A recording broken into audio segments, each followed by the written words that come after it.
question for A.J. Good afternoon. What did you think of Daniel's kick going through and how impressive the kick was? Dude, it cleared by a lot, didn't it? I mean, it was one of those ones, too. 62 yards, so you know it's quite the kick. He's walking off. He's already on the numbers pretty much by the time the kick goes in. I stood there a little bit longer just to double check it was going to go in. But, yeah, it was a pretty cool moment to be a part of. I'm just so impressed by him consistently. So watching him put that ball through the uprights was a pretty cool moment. Kind of started with you coming up with I wouldn't say errant snap, but, you had to make a play. How much pride do you take on that when it might not be perfect, that you still have the ability to get it down where it needs to be?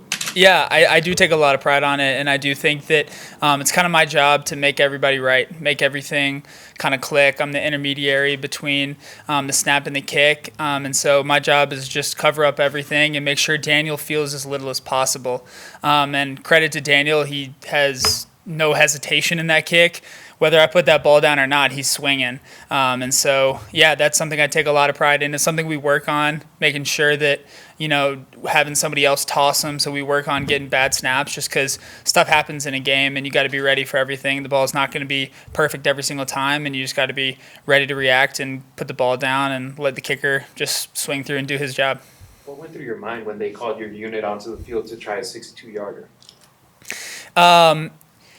Yeah, I wasn't necessarily shocked, but it's definitely a long one. And you're sitting there kind of doing the mental math there on second and third down. You're like, all right, well, are we going to be in long field goal range? Yes, definitely.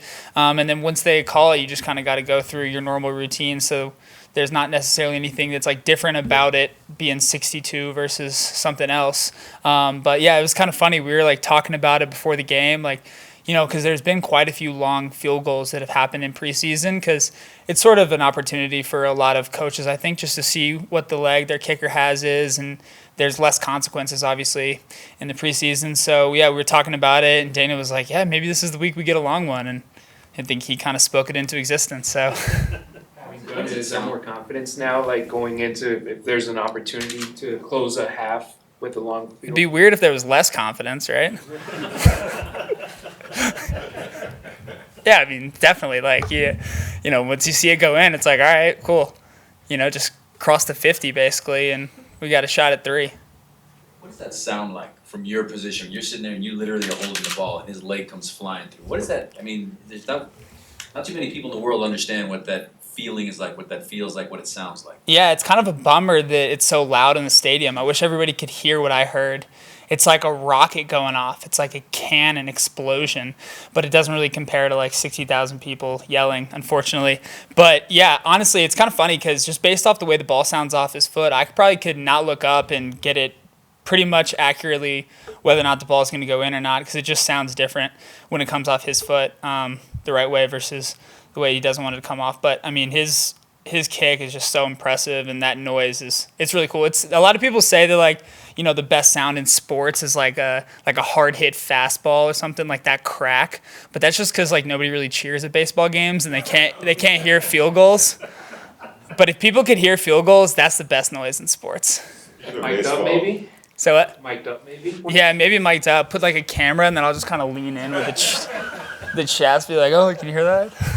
Speaking of baseball, there's pitchers who talk about how they know what they're going to be able to do in a game based on what's happening in the bullpen. Mm-hmm. Sometimes they get tricked. They're not feeling good in the bullpen.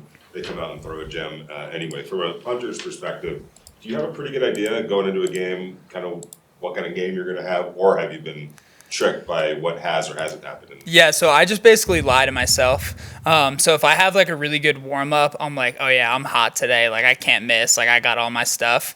And then if I have like the worst warm up ever, I'm like, okay, I got all the bad ones out of the way. Like only got good punts left in the tank.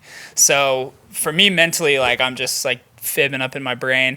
But yeah, I have pretty much decided there's no real correlation between warm-ups. It's just there's such a small sample size. I think for pitchers it's different, right? Because especially if you're a starting pitcher, you're going to go out there, you're expecting to throw 70, 80, 90 balls. So over the course of that many pitches, the bad ones or the outliers kind of just wash out a little bit and your average stuff is really what you're seeing. But for kicking and punting, I mean, I might go into a game and I mean, I think I had 7 punts in all of preseason or something like that. So it's like, that's a small sample size. Every time I go kick, I probably kick like 70 balls. So I got 7 punts over 3 games. Like if 1 or 2 go wrong, you don't have like the margins necessarily to make it up. So there's no real room for error. So I would say there's really no correlation. But yeah, I just lie to myself in my head and get the result I'm looking for.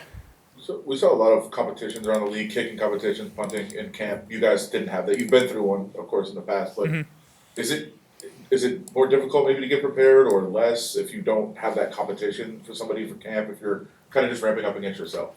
The way I think it's different maybe when you're a rookie, but moving on from there, I don't really see it as any different necessarily. Sure, there's a guy that's like in the building that you're seeing every single day and that you're kind of kicking against, but I kind of have a standard for myself, and I would imagine the coaches in front office have a standard for the position. So there's certain things they're looking for out of like the punter.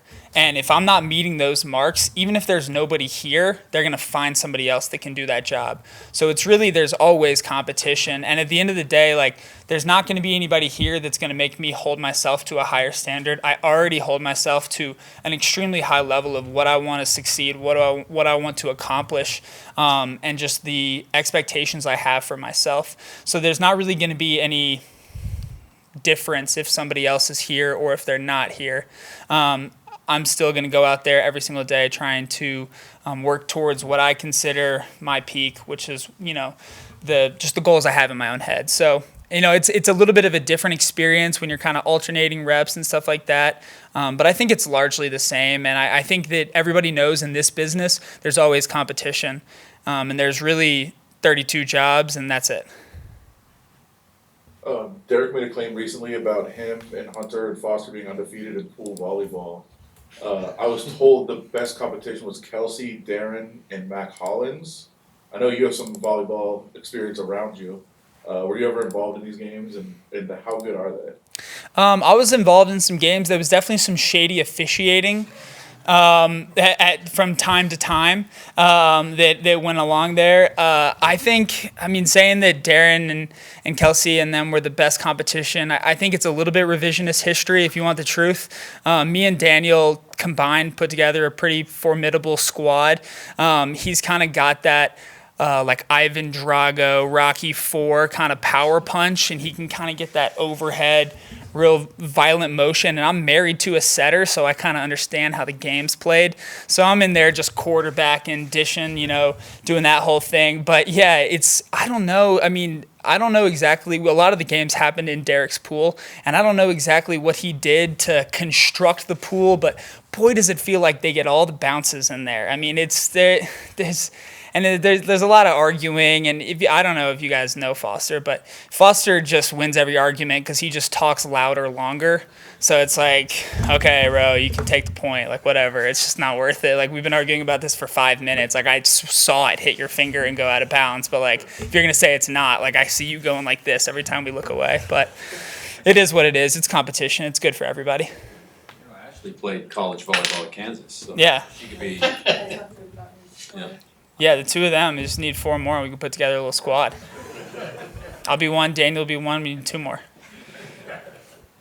Mac did a great job last year helping you out with the punts and downing them inside the 10 to 20. Is there a guy on the team that you're keeping your eye on that potentially could be somebody that helps you out a lot this year on teams? Yeah, I think the time that we have now to the season is sort of, now that we know who's going to be here, who the kind of roster is, and they're figuring out, who's going to be active on game day and all those different things. We'll have 2 opportunities kind of tomorrow and next week to sort of get a lot of those pooch punt reps and figure out, who that guy might be. But I think we have a lot of really capable gunners. They've been working all spring, all summer, working with, like having a guy like Danny Amendolas here is awesome because he's played so many reps at returner and he can kind of be good for them to know, and he's coaching them great. Swent's been great with them. I mean, we've got a really, we've kind of got a luxury that we have a lot of good options to choose from. Mac had the role last year, but whoever ends up doing it this year, I've got a lot of confidence in. I mean, those guys that have been doing it have made a lot of plays in practice. Do you miss the Mac Hollins wisdom? Dude, how do you not miss Mac Hollins? I mean, I was like, we were sitting there, we got to LA for the Rams game, and they had the Falcons-Bengals game going on, and they're showing Mac Hollins. He's walking barefoot, and he's like doing some like little hand motion, like while he's walking. He's got his eyes closed, walking barefoot through the turf. He's trying to get grounded on plastic. The guy's a nut, but yeah, you got to miss him. All right, cool. See you guys next.